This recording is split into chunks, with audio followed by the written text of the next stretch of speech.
friends, and welcome back to the Lifestyle School podcast. I'm so glad that you're here.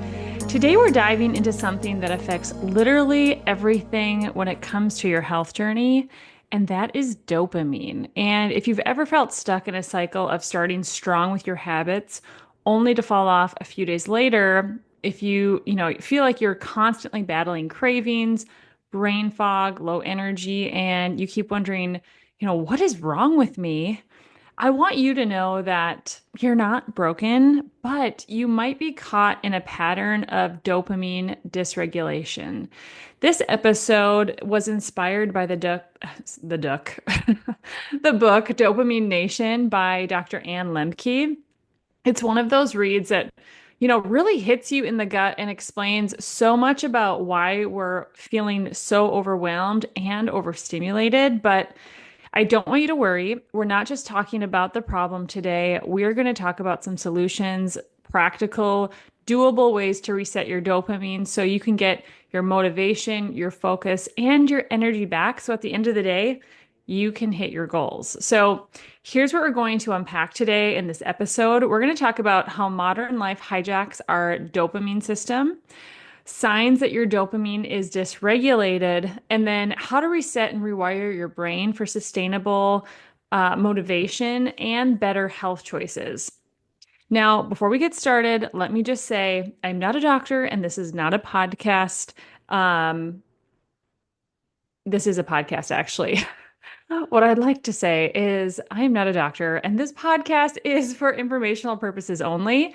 And as always, consult with your healthcare provider before starting any new supplements, any new big lifestyle changes, or, thinking about changing any medications. So with that, let's jump right into it. So let's just start with the basics. And a great place is to talk about what dopamine actually is. So, dopamine is a neurotransmitter. It's a chemical messenger in your brain that plays a major role in motivation, reward, and behavior reinforcement. A lot of people think of dopamine as the pleasure chemical, but it's actually more about anticipation and pursuit of reward. So, we think of it as a pleasure chemical, but it's actually about that anticipation prior to the pleasure, and it's about that pursuit. So when dopamine is balanced, it helps you feel motivated, focused, and driven to go after your goals. But when it becomes dysregulated, when you're getting too many quick dopamine hits too often, your brain becomes desensitized. We talk a lot about blood sugar on this podcast, in lifestyle school, and we talk about how your body can become desensitized to things like insulin or leptin, but your brain can also become desensitized to dopamine. And that means that the same things no longer feel rewarding, and you start to need more and more stimulation just to feel normal. Okay. So a number of years ago, I read Dr. Lemke's book, and I've since then read it multiple times. It's just like one of those books where after a couple of years, it's time to come back and read it. I mean, I could probably actually read it once a year. It's that good. But she talks about the pleasure pain balance. Think of it like a seesaw. Every time we get a dopamine hit, that seesaw tips towards our pleasure, the pleasure side of the scale. But the brain quickly tries to restore balance, so it pushes back toward pain. That's the crash after the high. And if we keep tipping the seesaw towards pleasure over and over again with sugar, constant social media usage, caffeine, or maybe just constant stimulation, our baseline shifts to end up feeling lower, duller, and more dependent on the next dopamine stimulus. So let's talk about the sneaky things in our daily life that are hijacking our dopamine without us even realizing it. This whole topic really hits close to home for me because as I have been on my health journey, a number of days ago, I was talking on my Instagram stories about, our journey towards health has many phases, right? And you might be starting your health journey and you're like, I'm just trying to eat real food. Like, I don't actually really want to think a lot about my dopamine. That just like seems too high level. I'm just trying to, eat food. Others might be like, I'm really trying to, maybe get rid of chemicals in my diet. We all are at different phases of our health journey. I have been on this journey for about a decade. And let me tell you, there have been many, many phases. What I was sharing on my Instagram the other day is that had you told me 7 years ago, I would be like 6 years deep into fasting and this whole metabolic health field, I had been like, probably not. I like can't go 2 hours without eating. But here we are. And then, a year ago, if you had told me that I would be running around the block every morning, running half a mile, 5 days a week, averaging 3 miles ran every week, I would have been like, oh, you're crazy because I'm just not a girl who runs. I like to lift heavy weights, which is true. I really don't like running. I do like lifting heavy weights, but currently I've been running because I know I need to do something hard. This is actually part of my pleasure pain balance act, and we're going to get into that a little bit more here. But um, what I have realized at this phase of my journey is that if I want to be successful, I really need to pay attention to my pleasure pain balance because for me, it's so easy to always be distracting myself, to be constantly triggering these dopamine hits, as we like to call them here. It's almost like a drug. It can feel like a drug over and over and over again. And when I do this, it is so much harder to just do the basics to be healthy, like to choose the good foods, to go and be active, to be outside, to engage with other humans versus just my phone. So, anyway, that was like a total sidebar. But this topic I feel super passionate about because it is very central and essential to this whole process of trying to like turn our life around and to take this lifestyle approach to wellness so that, this isn't just something we do for 2 months, but it's something that we do for years and years and years. So back to what I was talking about. So we have these different things in our life that are hijacking our dopamine, right? And some of them we're not even realizing it. Maybe we're aware of some of these, but these behaviors trigger fast artificial dopamine spikes. And I bet you've probably guessed what a couple of them are. Number one is probably processed food and sugar. We talked a couple of weeks ago, I believe it was episode 11 or 12, where we talked about sugar being blamed for, or fat being blamed for what sugar did. And when we eat ultra processed food, when we eat sugar, those are quick hits of sweet, salty, fat foods that light up our brain like a slot machine. I mean, it's pretty wild. They've done studies to look at people's brain. And I'll actually, if you listen to that episode, you know that there are scientists in a lab making ultra processed foods and then scanning people's brains to see how they can formulate it in such a way that it is going to light up your brain more and more and more. And so every time you grab a handful of chips, or ladies, I hate to break it to you, even chocolate, that's a dopamine hit.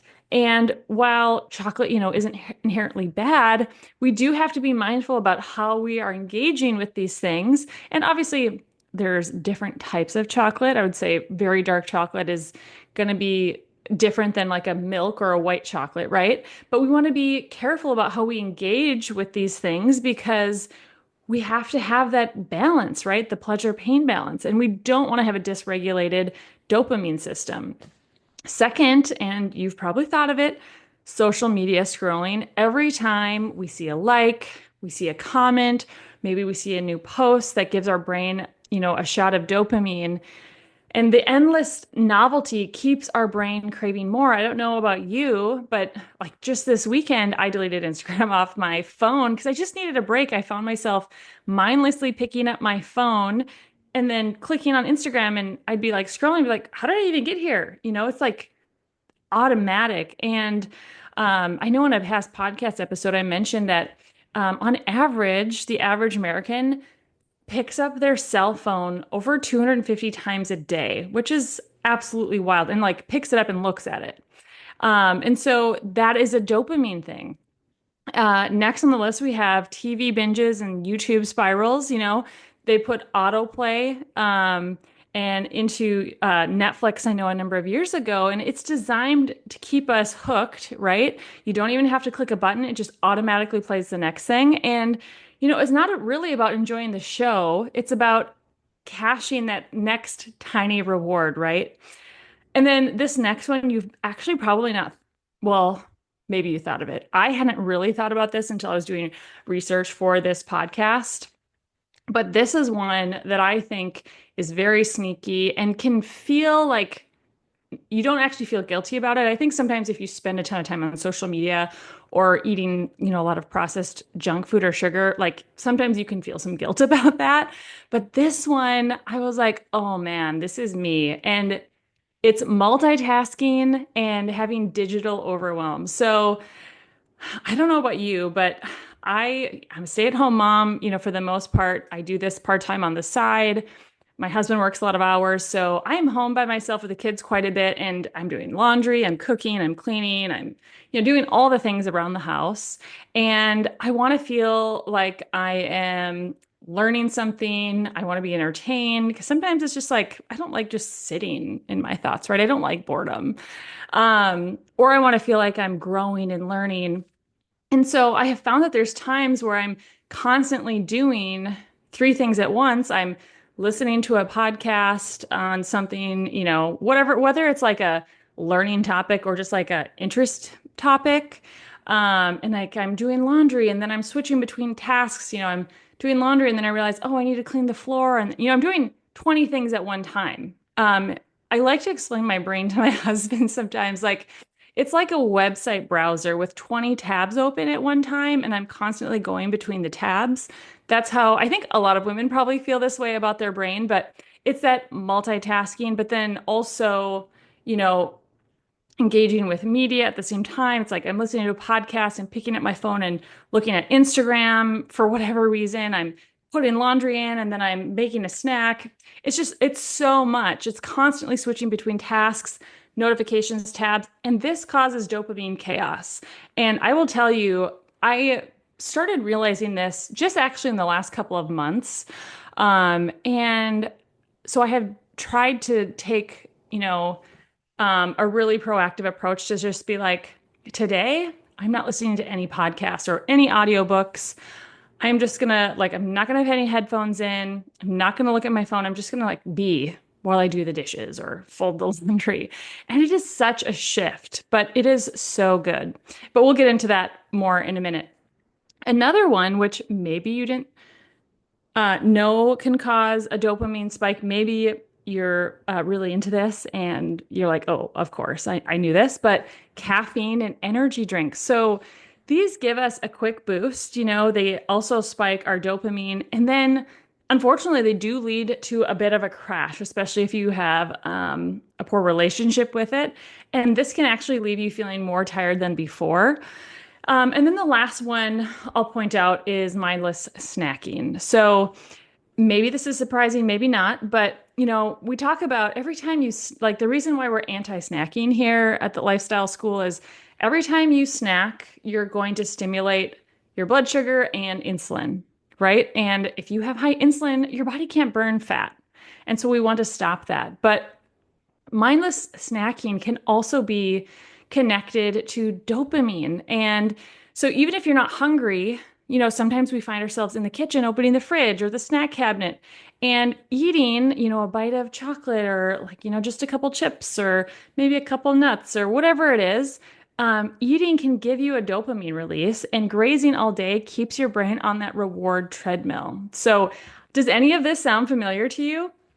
Here's the kicker though. These things aren't evil. As I mentioned, I mean, I would say ultra processed food, social media, I would say there's definitely some major downsides to those, but they're not inherently bad.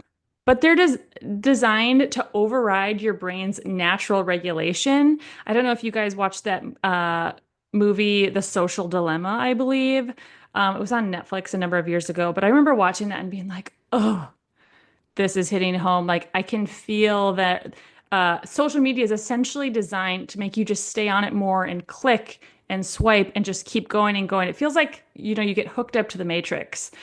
Um, and when all of these things stack up, they leave us feeling drained, distracted, and really ultimately frustrated with ourselves. And so I would love for you either right now, pause the podcast, or at the end of it, just pause and reflect. Like, what is one dopamine hijacker that's been dominating your day to day? So whether it's processed food, whether it's social media, maybe it's the, constant multitasking. I know women were known to be good at multitasking, but it's not necessarily a good thing. And just like ask yourself, what would it feel like to break away from that and take a break from that? Would it feel really uncomfortable? I know for me, it definitely has felt uncomfortable trying to get out of this multitasking mentality. Like for me to have a good day and be productive, I have to be doing, 10 different things at once. And actually, I felt so much better when I just do one thing at a time. And I'm not, asking so much of my brain and, causing that dopamine chaos. So, how do you know if your dopamine is out of balance, right? Here are some common signs. You might feel unmotivated and, struggle to get going even with things you used to enjoy. You might constantly crave sugar or carbs, coffee, or distractions. You find yourself bouncing from task to task, but never really finishing anything, right? Maybe you feel emotionally flat, like you're just going through the motions. Or, maybe you feel anxious or irritable or like your brain is in a fog.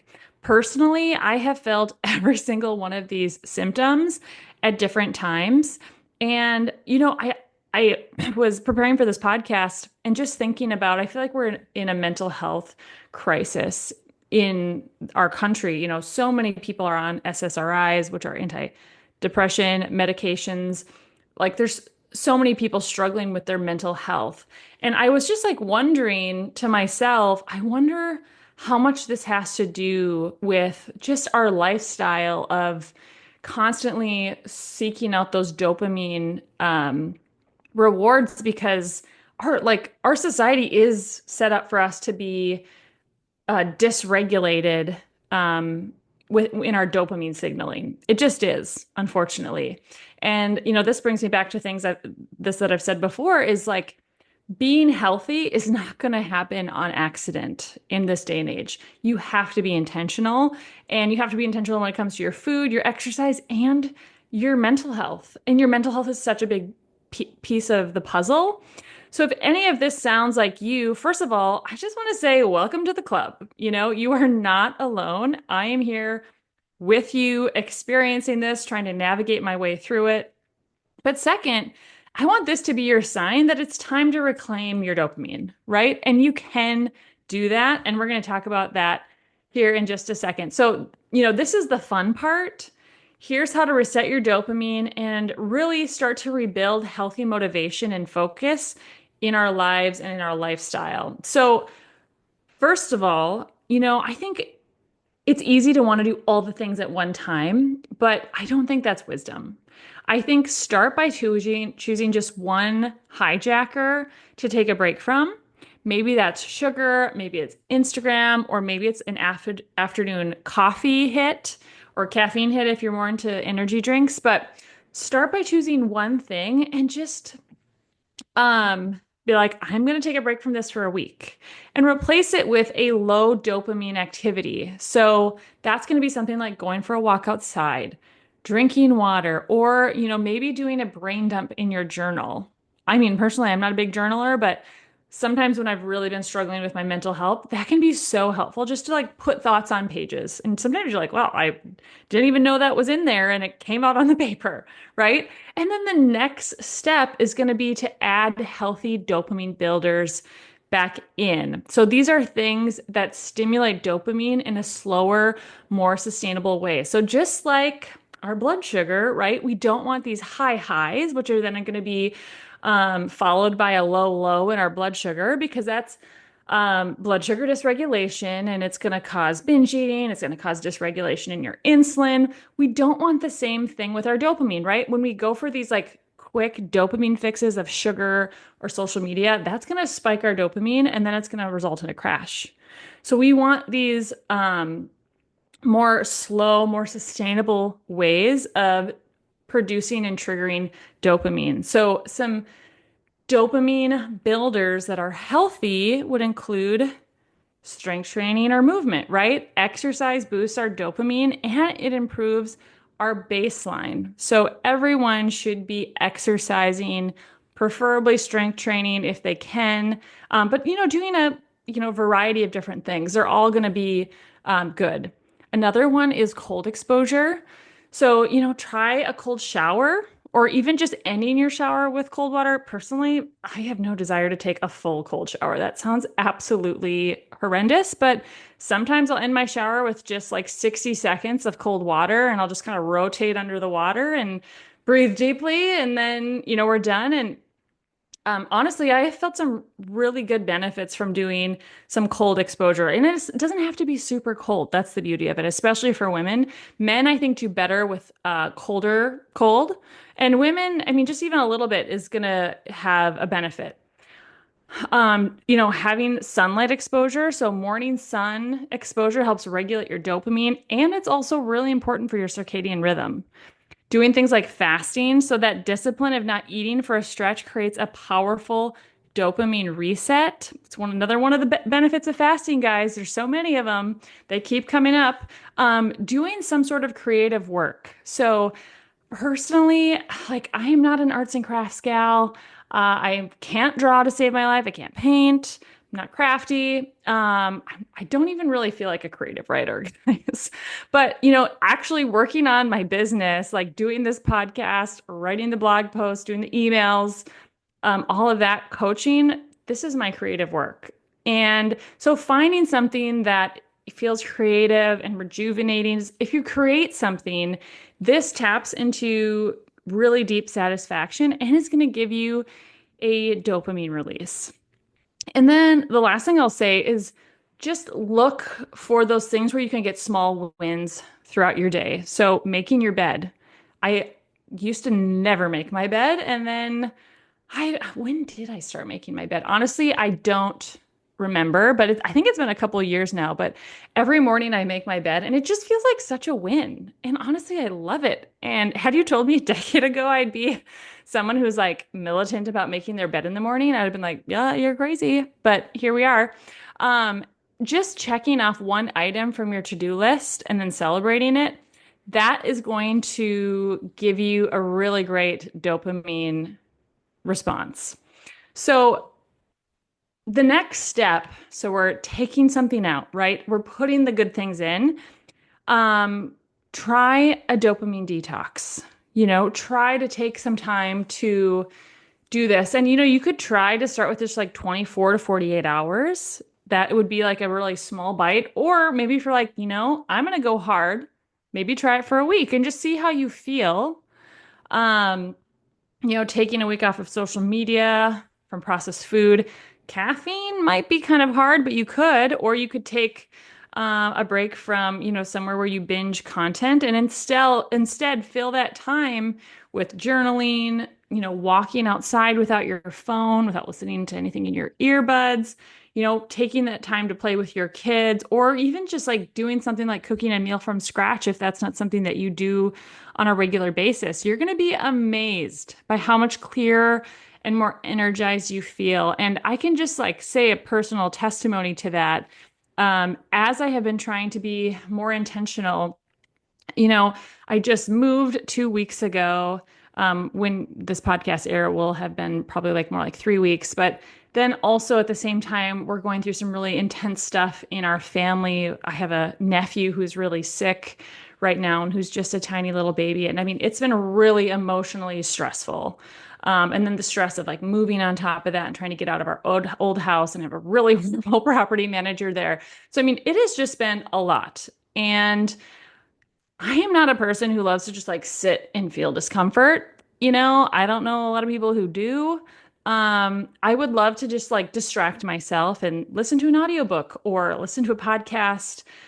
Really do anything but like sit in the discomfort of all that is happening. But if I don't let myself just sit in this discomfort and also pursue those more healthy dopamine regulating practices, I just like crash and burn. And so, this week I've really been trying to be really intentional and diligent about going to the gym, about just going outside and going for a short walk, a half a mile. Um, just go standing in the sun with the sun on my face, just making sure I don't have my earbuds in. I'm not listening to something constantly. I'm engaging with my kids. It makes such a big difference. And yeah, honestly, I think it's the way it's meant to be. So here's something that really I don't think anybody wants to hear, but I can tell you from my experience, it's really the truth. We can't rewire our dopamine without some level of discomfort. But here's the reframe for you. Discomfort is medicine. I'm going to say that again. So the reframe is discomfort is medicine. And when you choose discomfort, i.e., me waking up in the morning at 5:30 and running a half a mile around my neighborhood, rain or shine, that is discomfort. Whether it's fasting, whether it's going to the gym and lifting or cold exposure or simply resisting the urge to scroll on our phone, you're telling your brain we don't need that hit of dopamine to feel okay. And you are recalibrating that pleasure pain balance that Dr. Ann Lemke talks about in her book. And I mean, if you want a really good book, you should definitely go read it. It's called Dopamine Nation. I will just give you like a disclaimer. She does talk a lot about like sexual addiction in the book as well. There's like a segment on that and pornography and sexual addiction. So that may or may not be everyone's cup of tea, but I mean you can even just skip that part if you want. But it is just really, really interesting, the book and how she talks about this and just how she, goes into these different people's story that she has worked with. She's a professor at Stanford and she also sees patients. So when we're building mental resilience, really what we're doing is we're shifting from short-term gratification to long-term satisfaction. I'm going to say that again because I just think this is really good. We are shifting from short-term gratification to long-term satisfaction. And, it pays off in every area of our life, but especially in our health. Because I don't know about you, I don't know how long you've been on your journey, but there's a lot of bumps on your health journey. So if you haven't had one yet, hang in there. It's going to come, something's going to come. It's going to throw you off the bandwagon.